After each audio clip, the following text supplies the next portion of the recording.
la economía española vuelve a sorprender positivamente. Y es que la actividad económica ha tenido un comportamiento mejor que el previsto hace 3 meses. Todo ello ha desencadenado que el Servicio de Estudios de BBVA haya revisado de nuevo al alza las estimaciones de crecimiento de la economía española, en 4 décimas para 2024 hasta el 2,9% y en 3 décimas para 2025 hasta el 2,4%. En este podcast, Rafael Domenech, responsable de análisis económico de BBVA Research, nos explica con detalle esta buena evolución del PIB español.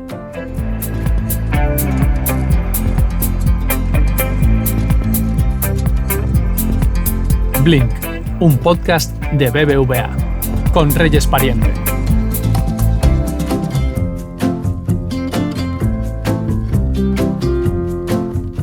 Hola Rafa, ¿qué tal? Bienvenido de nuevo, encantada de que nos acompañes otra vez en Blink. Encantado, Reyes, el placer como siempre es mío. Si te parece, vamos a hablar de Situación España que acabáis de publicar, porque el pasado mes de junio aumentasteis la estimación del crecimiento del PIB español y ahora, apenas 3 meses después, anunciáis una nueva revisión al alza. En concreto, se incrementa en 4 décimas el PIB de 2024 hasta el 2,9%, y en 3 décimas el de 2025 hasta el 2,4%. ¿Cuáles son las razones que han motivado esta nueva revisión?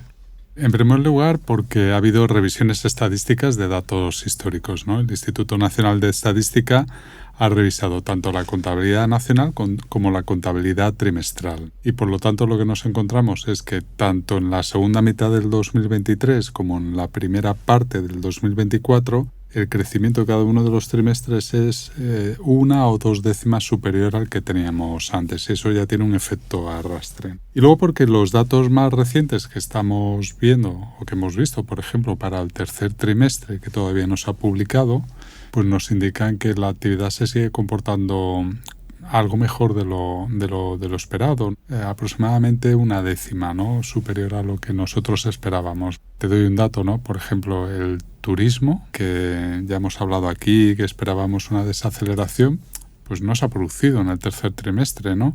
En términos nominales, la tasa de crecimiento interanual, es decir, con respecto al tercer trimestre del 2023, sigue estando ahí entre un 15 y un 20%. Y claro, bueno, pues esto significa una contribución importante para lo que es el conjunto de la economía. Vamos a detenernos un momentito en esto que comentabas, en las revisiones estadísticas al alza que se están produciendo.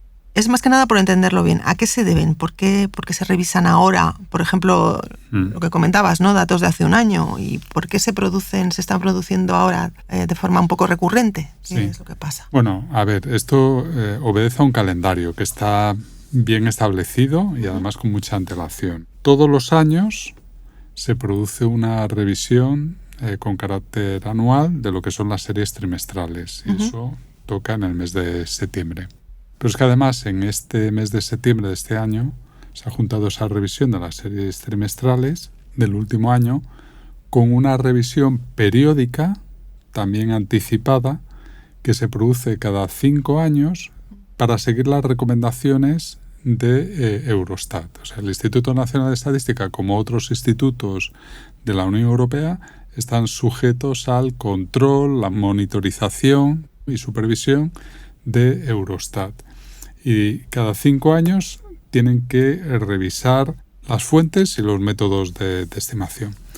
Y eso lo hace el Instituto Nacional de Estadística en España conjuntamente con la Intervención General de la Administración del Estado, que es la que proporciona todas las estadísticas del sector público, como con el Banco de España, que proporciona toda la información estadística de cuentas financieras.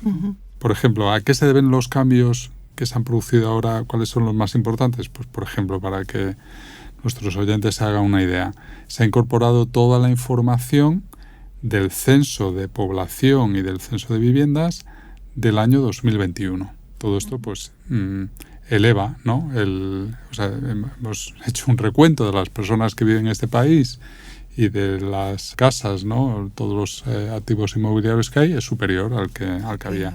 Ha habido también mejoras en la encuesta estructural de empresas y en otras encuestas. Al final, como resultado de todas estas revisiones que se van produciendo cada 5 años, la última se había producido en 2019 y por lo tanto tocaba ahora, lo que se producen son varias revisiones, se producen revisiones de varias décimas, de 1 a 2 décimas en cada uno de los años, por ejemplo, del año 2020 al 2023. Cuando acumulamos todo eso, lo que nos encontramos es que en términos reales, a precios constantes, el Producto Interior Bruto del año 2023 es 1,1 punto superior respecto al 2019 al que teníamos estimado con las estadísticas anteriores. Por lo tanto, son pequeñas revisiones que al ir acumulándose pues dan lugar a este efecto de un punto aproximadamente de mayor Producto Interior Bruto, pero ya te digo que se reparte en varios ejercicios.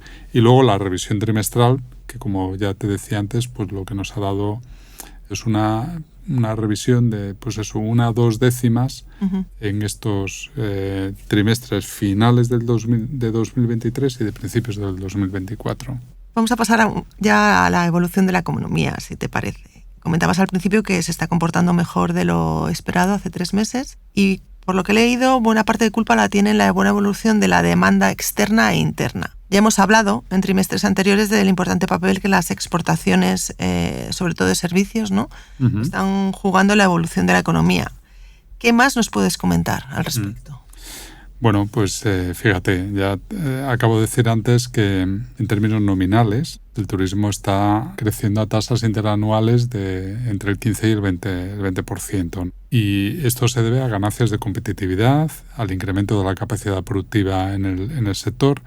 Y luego también lo que estamos viendo es que se ha producido una reconversión de plazas hoteleras, de manera que los hoteles han ganado en calidad, ¿no? Y esto ha permitido aumentar la categoría, ¿no? Pasar de 3 a 4 estrellas o de 4 a 5 estrellas.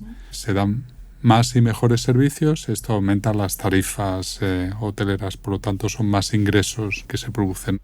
Con todo, estamos hablando de un sector que sigue siendo muy competitivo con respecto a otros en Europa. Y luego, por otro lado, también estamos viendo que hay como una desestacionalización, ¿no? Antes estábamos muy acostumbrados a que el turismo se concentraba en verano, pero es que ahora estamos viendo, por ejemplo, en grandes ciudades, como hay prácticamente turismo durante todas las épocas del año. Entonces, por lo tanto, es cierto que acabó ya la temporada fuerte alta, pero estamos viendo ya en el mes de septiembre y ahora en octubre como sigue habiendo bastante turismo, ¿no? Bueno, pues toda esta contribución es muy importante. Háblanos un poco ahora de la contribución de la demanda interna, porque este es un factor que ahora tiene más peso, ¿no?, en la mejor evolución de la economía. ¿Es así? Bueno, fíjate, a mí me gustaría aquí hablar de 3 componentes, ¿no?, de la demanda interna. El primero es el consumo privado. Entonces, lo que estamos viendo, así como ha mostrado mucha atonía durante todos estos años posteriores al COVID, como consecuencia, pues tuvimos una crisis inflacionaria, la guerra en Ucrania, el shock energético, etcétera. Y todo esto pues deprimió algo, ralentizó el crecimiento del consumo. Ahora lo que ha ocurrido es un poco lo contrario, ¿no? Es decir, hemos visto un proceso de desinflación, como los aumentos de precios tienden a moderarse, incluso algunos de ellos han caído, ¿no? Se están produciendo aumentos salariales, los salarios están creciendo más que la inflación y por lo tanto esto está produciendo un aumento de la renta disponible, ¿no?, en términos reales de la capacidad de compra que tienen los hogares. También se está produciendo una disminución de los tipos de interés y esto por lo tanto también facilita, ¿no?, que una parte del gasto que antes se tenía que ir necesariamente, pues aquellas familias que estuvieran endeudadas al pago de la hipoteca, pues ahora permite destinar o aumentar el consumo privado. Luego está sobre todo el consumo de las administraciones públicas, ¿no? Fíjate, para que nuestros oyentes hagan una idea, con los últimos datos que conocemos después de todas estas revisiones, el Producto Interior Bruto de la economía española en el segundo trimestre de este año era 5,7 puntos superior al que había a finales del 2019. Pero es que el consumo público era 16,8 puntos superior, casi un 17% más que el que había a finales del 2019. Entonces, claro, solo esto, solo este crecimiento del consumo público contribuye a explicar prácticamente un 60% de todo el crecimiento acumulado del Producto Interior Bruto, ¿no? Por eso la importancia que tiene, ¿no? En contraposición, claro, vemos que en los últimos trimestres hay un poquito más de dinamismo del consumo privado. El consumo público sigue con fuerza. En el otro lado de la moneda lo que tenemos es la debilidad de la inversión. Con diferencia es el componente de la demanda agregada que va más rezagado, y esto sin duda afecta a la productividad, ¿no? Te doy otro dato, ¿no? Si el Producto Interior Bruto lo dividimos por el número de ocupados que tenemos actualmente, de acuerdo con el Instituto Nacional de Estadística, en términos acumulados desde finales del 2019, el PIB por ocupado habría crecido solo 1/10 durante todos estos años. Es decir, que eso lo que demuestra es que sí, el PIB ha crecido bastante, sí. Esos 5,7 puntos, una parte muy importante se debe al consumo público y sobre todo crece atendiendo a los factores productivos, no tanto por un crecimiento de la productividad, sino por un crecimiento del empleo, ¿no? Es decir, que prácticamente el PIB crece lo que crece el número de ocupados y por lo tanto lo que crece la productividad es muy poquito. Muy poco. ¿La recuperación que estabas apuntando va a continuar en los próximos meses? Y si es así, ¿qué elementos la apoyarán? Bueno, nosotros efectivamente esperamos que continúe. ¿Por qué? Porque en general, de entrada, la economía española es sensible a lo que ocurre en la economía europea, ¿no?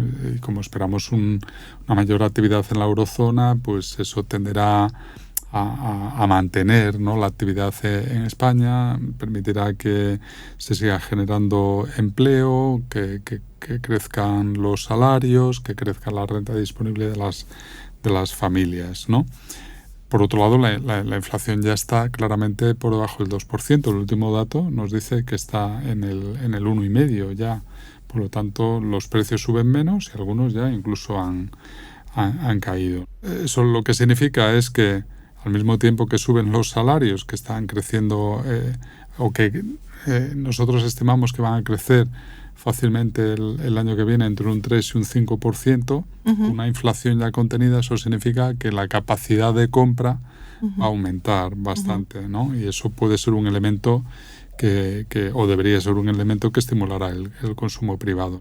Y luego, por otro lado, te comentaba anteriormente, como la inflación, no solo en España, sino también en Europa, se ha ido moderando y está ya por debajo de lo que es el objetivo del Banco Central Europeo, al menos la inflación general, no la inflación subyacente, eso significa que el Banco Central Europeo irá disminuyendo los tipos de interés. ¿Qué expectativa tenemos? ¿Hasta dónde?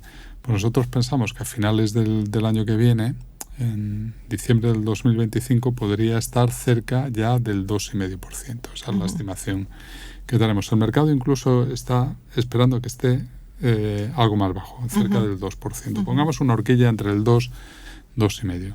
Pero claro, eso significa que si esa es la expectativa que hay, en diciembre de este año, el Euribor a 12 meses, con el cual se actualizan muchos préstamos de los hogares a tipos variables, pues estará en niveles ya del 2,5%, ¿no?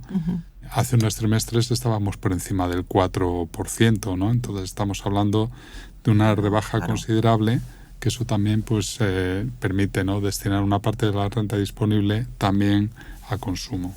Además de esto que comentas, que se destinaría parte de la renta a consumo, ¿de qué forma este nuevo ciclo bajista en tipos de interés afecta a la demanda interna? A ver, se produce una disminución de las cargas financieras para los hogares, claramente, pero también para las empresas. Es decir, que todas las empresas que vayan a endeudarse o que necesiten endeudarse, que necesiten financiar, ¿no?, operaciones de circulante o incluso operaciones de inversión, pues lo van a hacer con unos tipos de interés inferiores y por lo tanto eso estimulará o bien el consumo o bien la inversión, ¿no?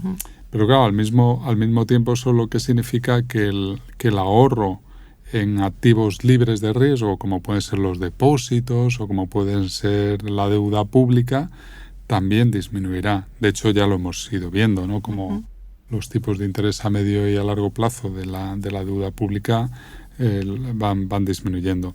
Eso lo que significará que una parte de ese ahorro pues tratará de compensar esa caída, ¿no?, en la rentabilidad de esos ahorros, pues buscando alternativas de inversión en activos algo más arriesgados. Y esto pues también favorecerá la inversión, ¿no? Y luego, por otro lado, lo que hemos visto es que al mismo tiempo que en los últimos trimestres aumentaba la renta disponible de las familias y que aumentaba también el consumo, decía, bueno, pues estamos viendo un poquito más de dinamismo en el consumo.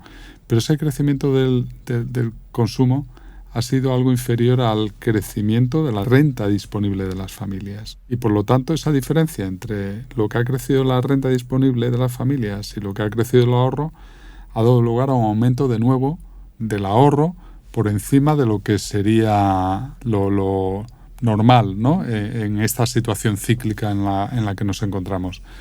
Eso puede reflejar muchas razones, puede reflejar aumento de incertidumbre, puede reflejar heterogeneidad entre los hogares que ahorran, ¿no? Por ejemplo, estamos detectando que ha aumentado más la renta en los hogares de personas con edad más avanzada, ¿no?, en esos segmentos de edad a partir de los 65 años, en los que aumenta la renta más que en otros y aumenta el ahorro más que en otros, porque su consumo no aumenta tanto. O también el efecto de la inmigración, ¿no? Pero por todas estas razones se ha producido ahí de nuevo otro aumento del ahorro, un exceso de ahorro que da un margen para que se vaya liberando en el próximo año o en los años siguientes, ¿no? Es decir, que hay margen para que el consumo aumente más. La buena evolución de la economía se apoya también en gran medida en el incremento de la fuerza laboral, ¿no?, que además mayoritariamente este aumento tiene origen migrante.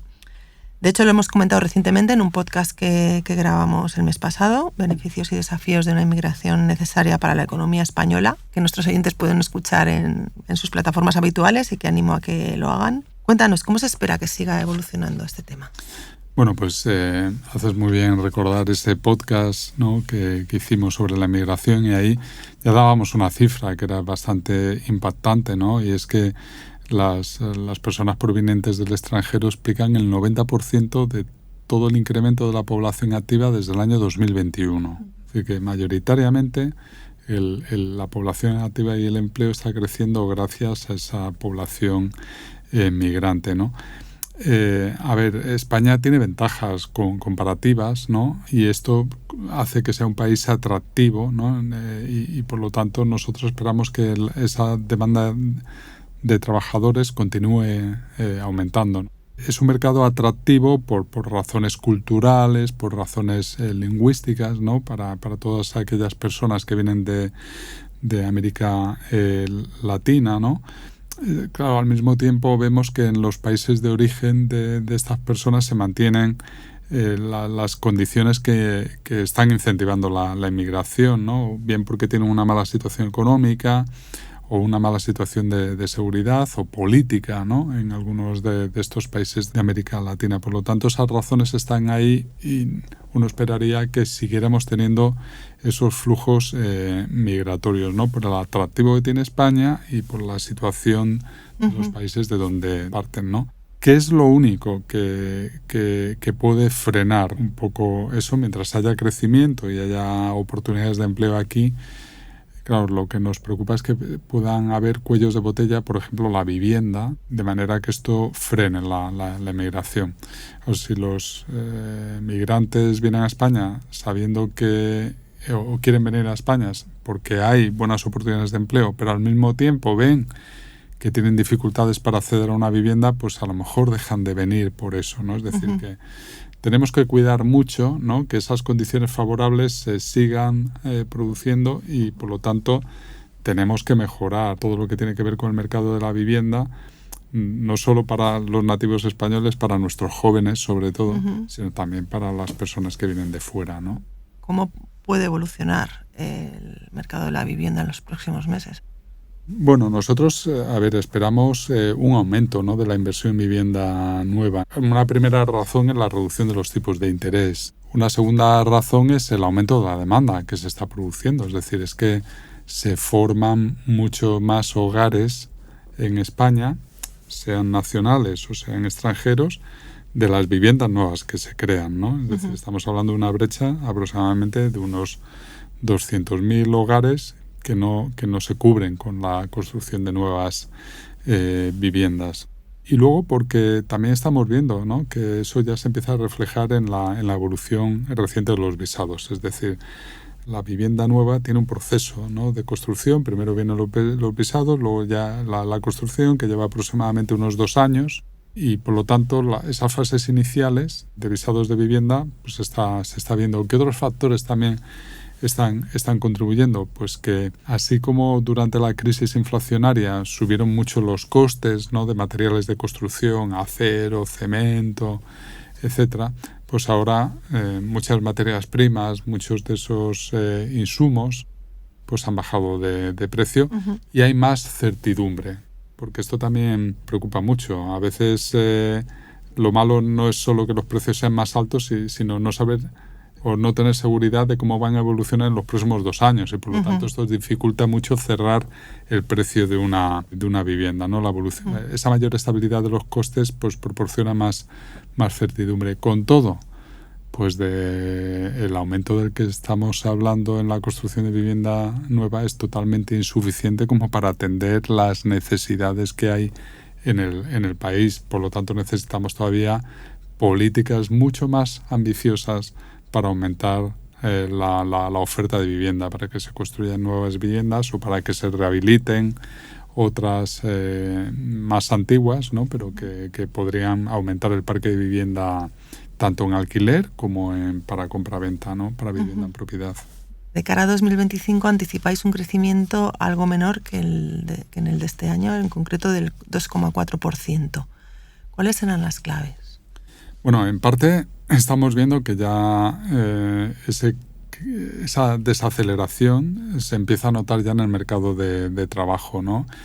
En el tercer trimestre de este año hemos visto como la creación neta de empleo a través de la afiliación a la Seguridad Social nos ha dado lugar a un aumento trimestral de 3 décimas solo, cuando en los trimestres precedentes ha sido de 8. Es decir, que en tasa anualizada el empleo, ¿no?, medido a través de la afiliación a la Seguridad Social, estaba creciendo a tasas anuales del 3,2 y ahora pues lo está haciendo en el tercer trimestre a tasas del 1,2. También hay señales incipientes de que hay cierta recuperación, ¿no?, de que hay algo más de dinamismo en el empleo. Nosotros seguimos pensando también que el crecimiento del turismo se va a ver limitado. En algunas poblaciones está el límite de capacidad, ya incluso empezamos a ver ciertas quejas, ¿no?, por parte de la población que vive en esas ciudades de que ya se está un poco al borde, ¿no?, del límite. Luego también estamos viendo que se están produciendo algunos ajustes estructurales en sectores que son importantes para las exportaciones de bienes, ¿no?, que es otro de los motores de crecimiento. Antes hablábamos de que esa tasa de ahorro tan elevada que estamos viendo en los hogares podría ser un aliciente, ¿no?, para el consumo, pero puede ocurrir que se mantenga, ¿no?, o que incluso aumente y que por lo tanto pues en una situación de incertidumbre los hogares quieran seguir ahorrando a los niveles actuales, ¿no?, y por lo tanto el consumo no aumente tanto como podría, ¿no? Luego seguimos viendo un bajo nivel de inversión en transporte, maquinaria y equipo. Hay muchos factores que pueden explicar esto, incertidumbres tecnológicas, por ejemplo, en todo lo que tiene que ver con transporte, ¿no? Afecta particularmente a, pues, por ejemplo, todo el transporte por carretera, camiones o todo el tema del vehículo eléctrico. Incertidumbres tecnológicas, regulatorias, pero también fiscales. Y luego tenemos una incertidumbre sobre la evolución de la política fiscal. Se acaba de anunciar, ¿no?, que España ha enviado ya a Bruselas, ¿no?, a la Comisión Europea, una propuesta de ajuste fiscal para los próximos años que es aproximadamente de unas 4 décimas de Producto Interior Bruto al año, ¿no? Claro, si a esto le sumamos que esto ya de por sí pues lastrará el crecimiento económico, porque eso es en parte todo lo que le hemos inyectado a la economía los años anteriores para hacer que la recuperación fuera más dinámica e intensa, ¿no? Lo que comentábamos antes del consumo público, pues claro, no hay menús gratis, ahora toca hacer la parte del ajuste, ¿no?